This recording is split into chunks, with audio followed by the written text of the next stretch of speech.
Voilà, nous y sommes, chers amis. Donc ce soir, par sa grâce, nous allons parler du verset 7 que ce serviteur vous lit. Bien que le monde et la conscience apparaissent simultanément, le monde est perçu par la conscience. Seul ce qui brille, sans apparaître ou disparaître, qui est le lieu où le monde apparaît et disparaît, eh bien, seul ceci est le substrat absolu. Lorsque Sri Ramana nous parle de la conscience, il ne parle pas de la conscience une, Brahman, Pragnanam Brahman, Satchit. Non, il parle de la conscience individuelle, qu'on appelle Jiva en sanskrit. Parce que c'est seulement du point de vue de cette conscience individuelle que le monde semble exister. Parfois, les gens disaient ceci à Sri Ramana. Ils disaient, regardez l'état de ce monde. Que devrions-nous faire? Comment résoudre les grands problèmes de ce monde? Ramana leur disait, est-ce que le monde dit j'ai des problèmes?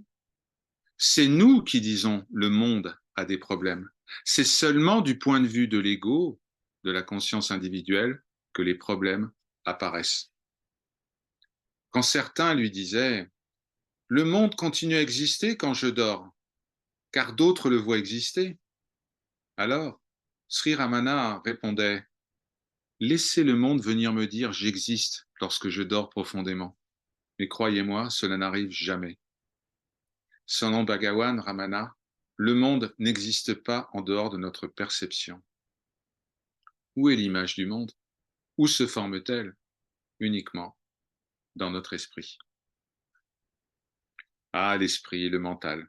Il est composé de deux éléments, selon le Vedanta. L'élément connu et l'élément qui connaît. Nous disons que le mental est la totalité des pensées, ça c'est l'élément connu.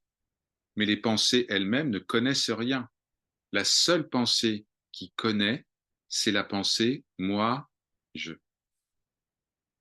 Le mental est un peu comme la lune. Il ne produit pas de lumière, il la reçoit. Quand est-ce que le mental semble exister? Eh bien, à l'état de rêve ou à l'état de veille. Dans le sommeil profond, il ne brille pas. La lumière du mental est en réalité un reflet de la conscience une, mais n'est pas la conscience elle-même. Ce qui illumine ou qui semble illuminer le mental est la pure conscience, Sat, Chit, Ananda. Et c'est ce que nous sommes en réalité.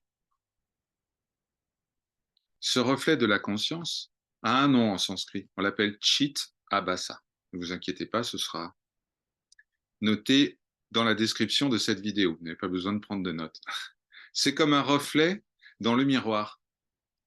Ça nous ressemble, mais c'est pas nous. Si quelqu'un touche notre reflet dans le miroir, eh bien nous ne sentirons absolument rien. Le mental semble être conscient, mais c'est seulement une apparence, un reflet, comme la lumière qui semble émaner de la lune. Quand Sri Ramana nous parle du monde, il parle aussi bien du monde extérieur, perçu par les sens, que du monde intérieur, celui des pensées, des sentiments, des perceptions, des souvenirs, etc. Mais c'est seulement du point de vue de l'ego, de la personne, que le monde intérieur et le monde extérieur semblent exister, que ce soit à l'état de veille ou durant les rêves. Le monde n'est perçu que lorsque nous sommes conscients de lui. Lorsqu'il n'y a pas de conscience, pas d'attention, il n'y a pas de monde. La conscience une est le substrat de toute cette manifestation, de tous ces phénomènes. Elle est l'origine de ce que nous appelons le monde. Cette conscience une, je suis, est définie par Sri Ramana, encore une fois, comme ce qui n'apparaît et ne disparaît jamais. Pas de mort, pas de naissance. Tout le reste peut apparaître et disparaître, mais la seule chose qui demeure est la conscience fondamentale, je suis. C'est ce que Sri Ramana appelle Porul. en tamoul et qui est l'équivalent d'un autre mot sanskrit que vous retrouverez dans la description de cette vidéo, vaste, l'être absolu. Ce je suis n'a pas de limite.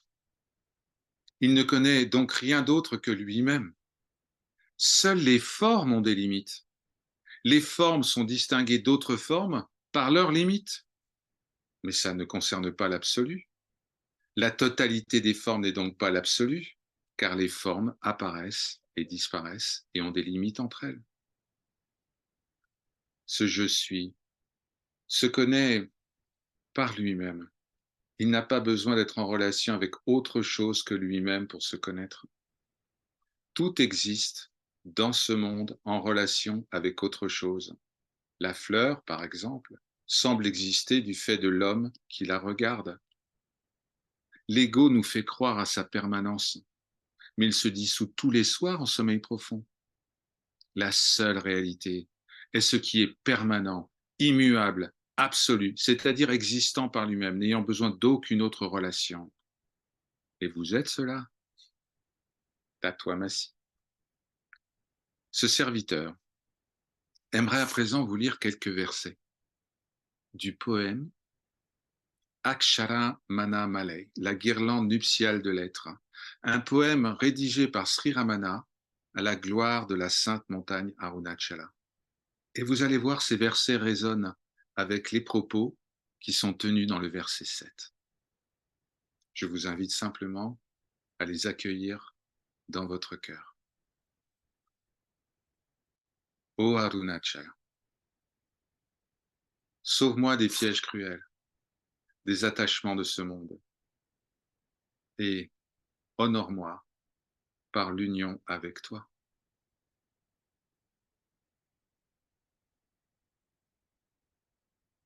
Ô Arunachala, soleil éblouissant qui engloutit tout l'univers dans tes rayons, avec cette lumière, ouvre le lotus de mon cœur, je t'en prie.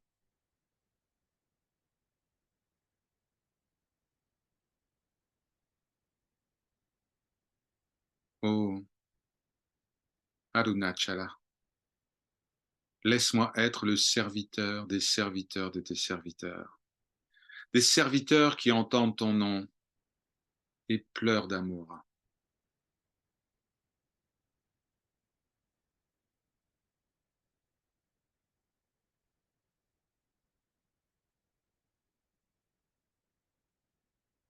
Ô Arunachala, brille, brille pour toujours, comme le Sauveur qui aime les faibles suppliants comme moi, brille toujours, plus puissant que 1000 soleils se levant simultanément à l'horizon. Brille, Arunachala, lumière éternelle.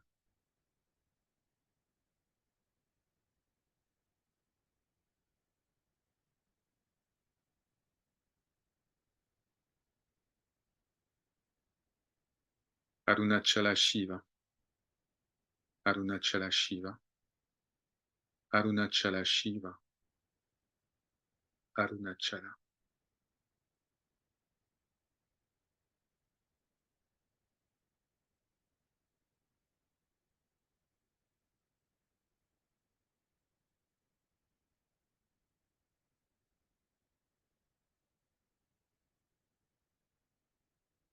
Hari Om Tat Sat. Ceci est parole de vérité. Om Namo Bhagavate Sri Arunachala Ramanaya. Je m'incline devant le Seigneur manifesté sous la forme de la sainte montagne Arunachala, la bien-aimée.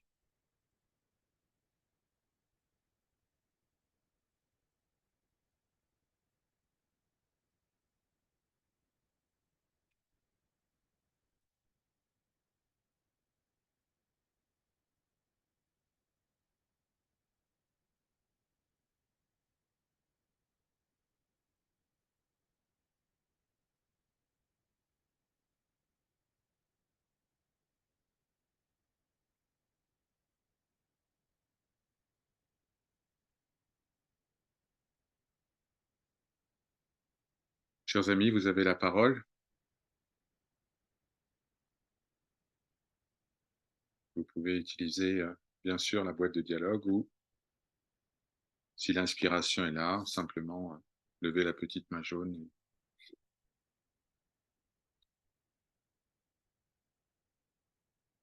partager.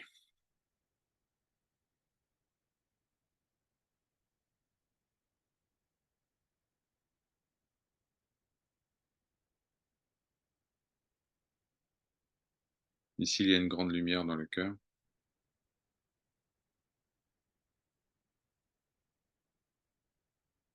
Dès que ce serviteur entend le nom d'Arunachala, il devient difficile de parler.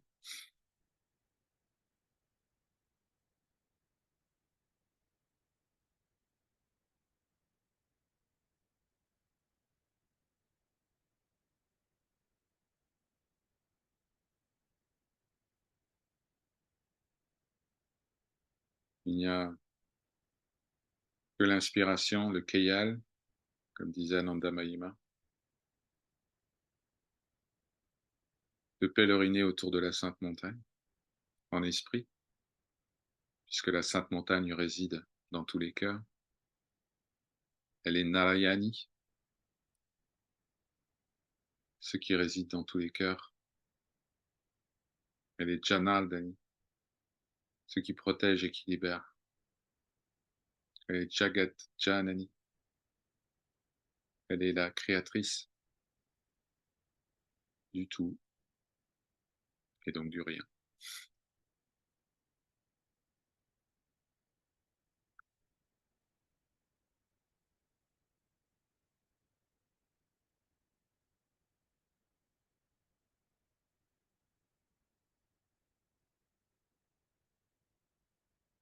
Faisons ensemble ces 4 pas symboliques autour de la Sainte Montagne. Fermez les yeux,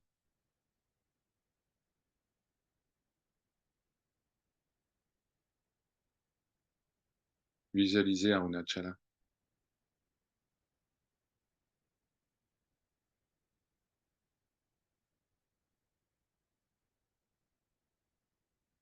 Faites un pas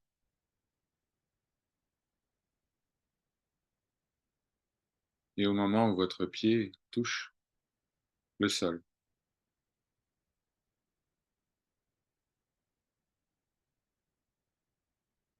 comprenez que le monde de la manifestation est en vous. Vous le contenez.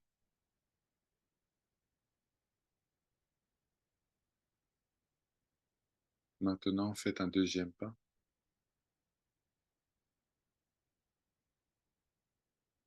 et au moment où le pied touche le sol,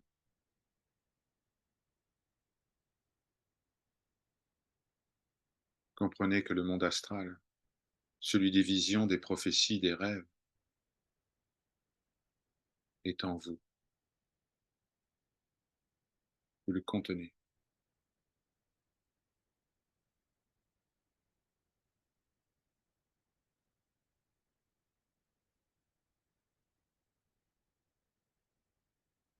Maintenant, faites un troisième pas au moment où votre pied touche le sol.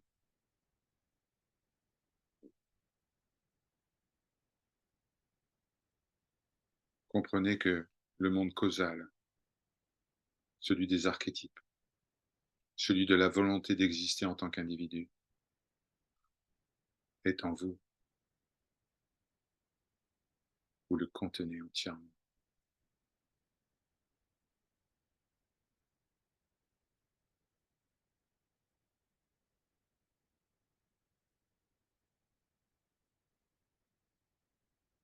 Il y a un quatrième pas.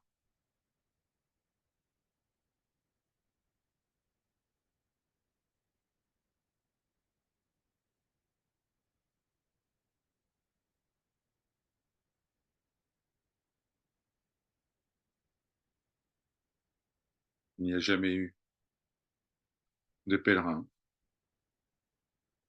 ni de pèlerinage ni de quête, ni d'objet de la quête.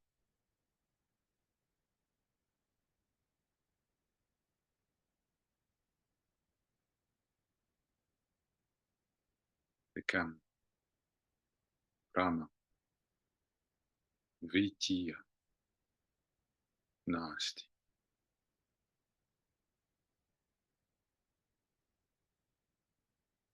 Il n'y a que le un.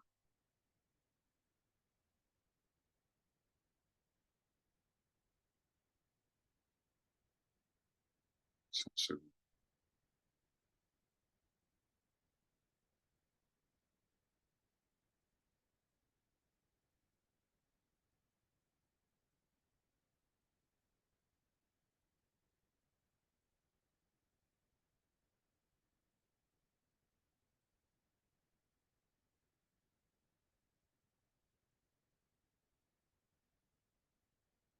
Voilà. Le pèlerinage sans pèlerinage est accompli ou n'est pas accompli.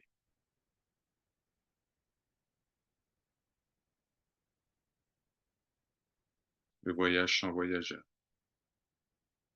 Le rêve sans rêveur.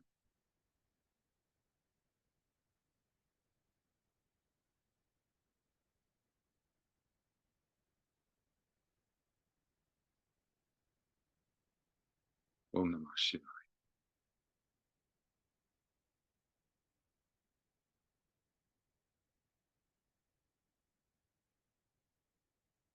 Om.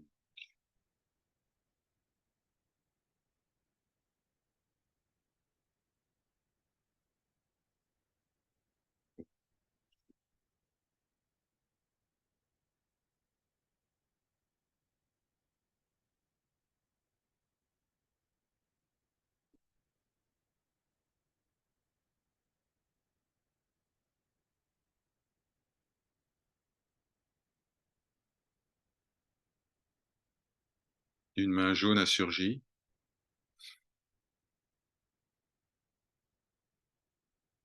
Lakshmi, tu as la parole. Namaskar. Elle a surgi, mais en fait, après, je me suis dit, ouh là là là là, est-ce que je vais pas mettre les pieds dans le plat? Non, mais euh, parce que c'est tellement beau tout ce qu'on entend et ça me touche profondément. Merci, merci, merci de cette nourriture extraordinaire. Merci Georgie, merci à vous tous. C'était par rapport justement à la référence au monde. Euh, alors c'est le monde de la manifestation. En ce moment, quand même, ça craint, quoi. Il se passe des trucs. Bon, voilà, hein, c'est sûrement pas grave d'ailleurs. Enfin, ça me traumatise pas, mais euh, voilà, qu'est-ce qui se passe en fait? Parce que même si on se dit que ça n'existe pas, bon, là, il y a des choses qui sont en train de. Donc, alors, je me dis, est-ce qu'il y a. Enfin, je vois Krishna, Arjuna, qui sur le champ de bataille. Alors, je me dis, est-ce qu'il y a aussi des choses en lien avec ces champs de bataille-là? Est-ce que ça doit se faire, en fait, même si c'est dans le monde manifesté, ben, des guerres, des gens qui meurent, tout ça, quoi. Et voilà, c'est questionnant, en fait, de comment se situer, même si tout va bien, hein. Bien sûr, je suis chez moi, là, tranquille, avec les Alors, chiens et les oiseaux, et tout ça. merci Lakshmi. Euh, J'espère que tu seras là au cours à la session partage autour de Guru Vachakakove, de la collection des paroles du Gourou, jeudi, ce jeudi à 18h.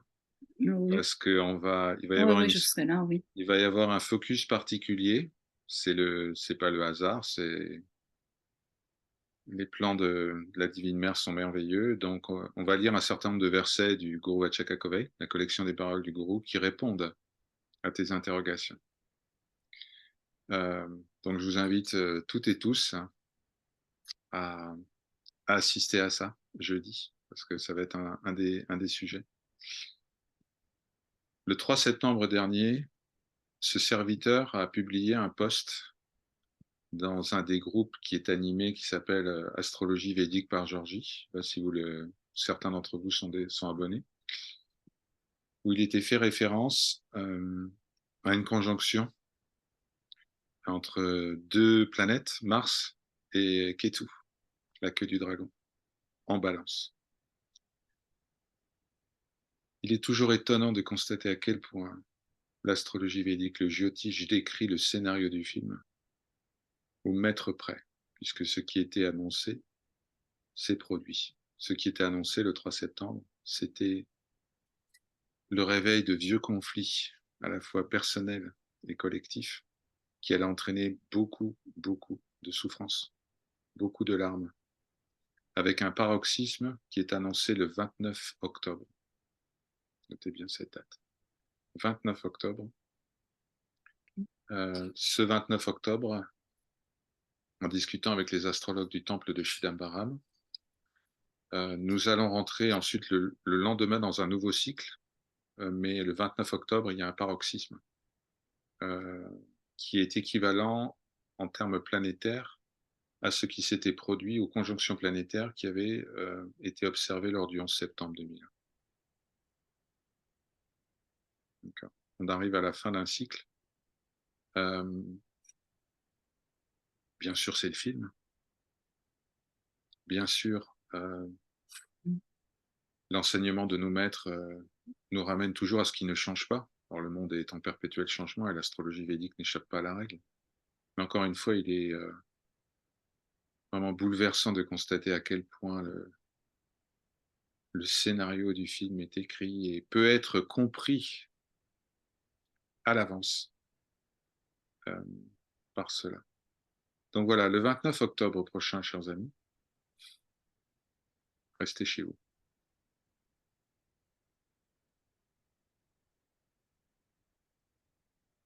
Restez chez vous. Le 30, nous rentrerons dans un nouveau cycle, 30 octobre. Selon l'astrologie védique, l'axe du destin, formé de la tête et de la queue du dragon, Rahu et Ketu, va se déplacer d'un signe et va se retrouver dans l'axe Vierge-Poisson. Excellent pour développer la foi, la spiritualité, le détachement, l'introspection. Nous allons changer d'époque. Mais là, nous sommes dans ce qu'on appelle les douleurs de l'accouchement. Un nouveau monde va apparaître. Mais en attendant, ce qui est observé, ce qui se produit, et votre serviteur a des amis en Israël, beaucoup. Vous connaissez certains mon parcours, le parcours. Donc, les événements qui sont en cours ne sont pas des abstractions, quelque chose de très vécu. Mais en même temps, il y a la confiance absolue, toujours, que la Divine Mère nous guide, nous bénit, nous protège à chaque seconde. Nous ne comprenons pas ce qui se joue. Nous ne pouvons le comprendre. Et puis un jour, peut-être pas, cette compréhension se manifestera dans toute sa lumière. Mais n'ayons pas peur. Avançons. Faisons juste attention le 29 octobre, notamment avec tout ce qui est feu. Vous vous rappellerez de mes paroles. Donc ne laissez rien sur le feu, au sens propre comme au sens figuré. C'est-à-dire, s'il y a une situation d'urgence, quelle qu'elle soit, euh, prêtez-y immédiatement attention et réglez la situation. Ne laissez pas les choses prendre feu et s'enflammer. Voilà. Petit message du temple. Autre message du temple. Ce serviteur en profite. Le 14 octobre, c'est-à-dire ce week-end, samedi, nous serons ensemble. Ce serviteur sera à Toulon. Nous serons ensemble et nous allons faire une cérémonie spéciale pour nos ancêtres. Il y a ce qu'on appelle le Malika Amavasya. C'est la nouvelle lune pour les ancêtres. Donc nous ferons une petite cérémonie. Le satsang sera retransmis sur Zoom. Et donc, je vous invite, ce sera à 18h. Donc, je vous invite à vous joindre à nous parce qu'on va prononcer le Mrityunjaya Mantra en l'honneur de nos ancêtres, de nos parents, de tous ceux qui et celles qui nous ont quittés. Nous allons faire une petite session de répétition du Mrityunjaya Mantra, le mantra de l'immortalité.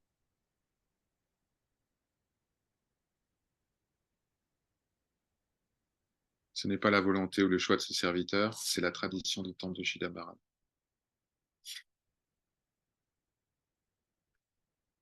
Voilà. En même temps, à Chidambaram, nous aurons aussi une petite cérémonie qui sera organisée pour les membres de la famille Dikshitar qui se sont voilés, qui ne sont plus de ce monde. Donc, toutes les pensées sont orientées vers ce qu'on appelle les pitris, les ancêtres.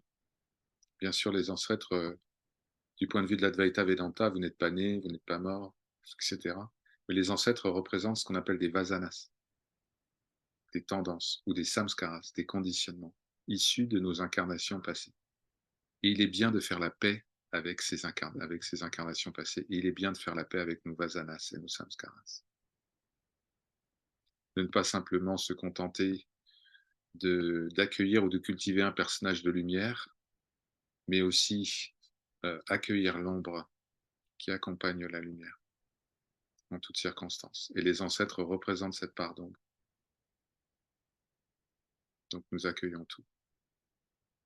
Et nous honorons absolument tout, car tout est Ma. Tout est la mère divine. Krishna, ou Shiva, ou Marie, ou Jésus. Rappelez-vous, Bhagavad Gita, vous la connaissez par cœur. Vous connaissez par cœur maintenant. Verset 19, chapitre 7. Tout est le Seigneur, ainsi pense le yogi. Voilà. Donc, je compte sur vous, sur votre présence. Samedi à 18h, on aura déjà eu le Hanuman Chalisa avec Pragna à 15h. Mais à 18h, on se retrouve et on va faire une petite session de répétition du mantra de l'immortalité. Vous verrez, vous vous sentirez très très bien après parce que tous vos ancêtres vont vous sourire depuis le plus profond, le plus intime de votre cœur. Ils vous souriront tous et tu as pensé à moi. Tu m'as pas oublié. Tu m'as pas rejeté de côté comme ça en disant non, non, non, moi je suis un pur disciple, totalement investi de la tribu Sattva, transparence, pureté. Non, non. Tous les ancêtres sont invités à la table d'Annapurna, de la Divine Mère, et tous recevront le prashad, l'offrande divine. Cette offrande divine est le mantra que nous allons leur dédier.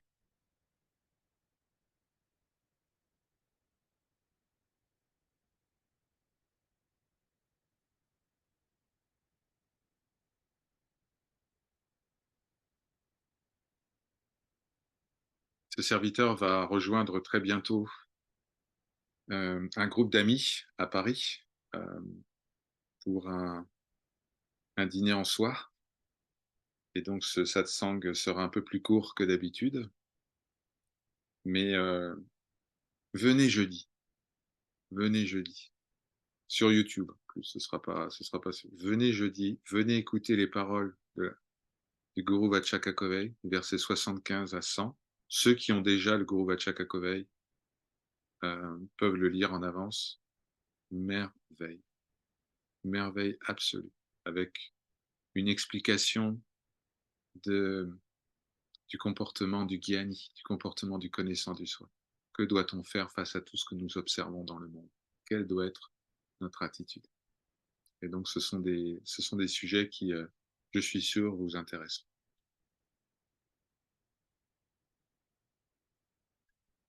Par sa grâce. Om Shanti, Shanti, Shanti.